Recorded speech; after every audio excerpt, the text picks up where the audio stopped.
this is what keeps us divided. This is what keeps us from innovating together, collaborating together, and having a much better life together. This one's tough because I guess it's like politically.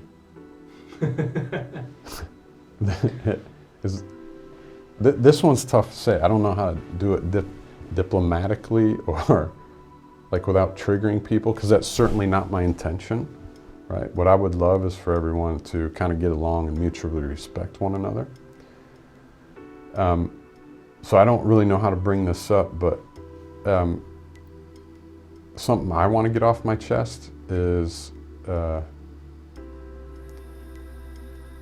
please protect yourself from identity politics and being baited into division. This happens in so many forms that it's almost imperceivable. You don't see where it's happening in all these different situations. And that is, whenever a crime against humanity happens, what we do, instead of looking at the criminal, the person who,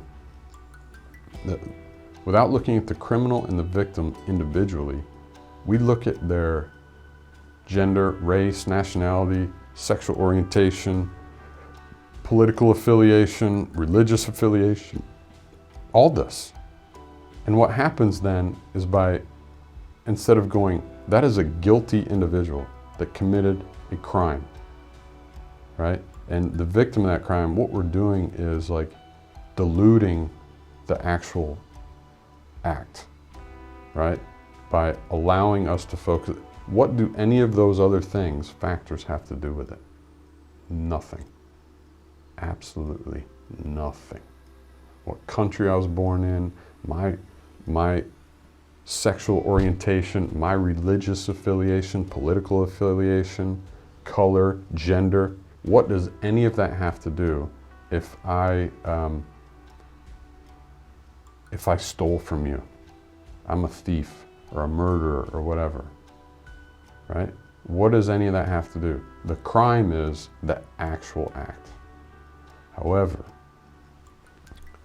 the institutions, to maintain kind of control of the people, what they do very conveniently is politically, they will focus not on the criminal act.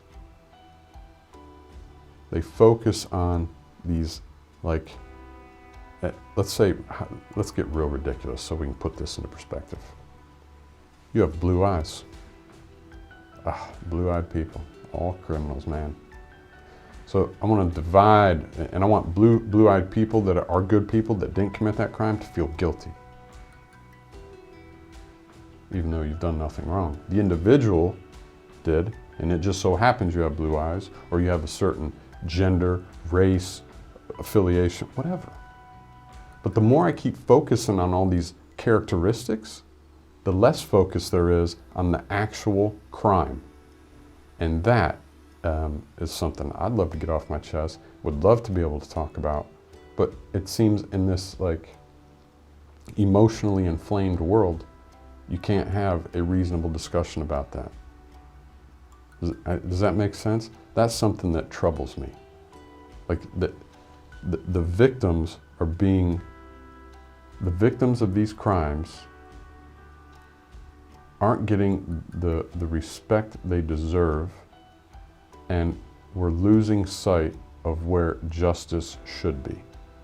It doesn't happen to everyone with a beard. You happen to have a beard as well. Actually, we both have blue eyes and a beard, right? But that's how ridiculous it is, right?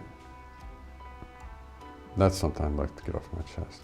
But it's so difficult to talk about, and I don't even feel that I talk about it as eloquently as some others do, but that's because you just don't get enough practice with this kind of discussion because it's so like forbidden, right? Why?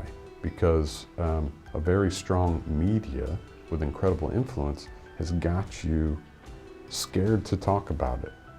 And it's disappointing to see so many people like that. Every time this comes up, they begin virtue signaling, right? Like I saw one post the other day. I'm embarrassed to be whatever the identity characteristic that was picked out. and they wrote in their social media post, I'm embarrassed, let's say blue eyes.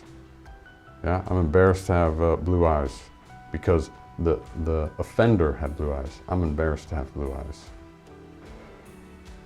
You should be embarrassed to have written that comment. Make sense?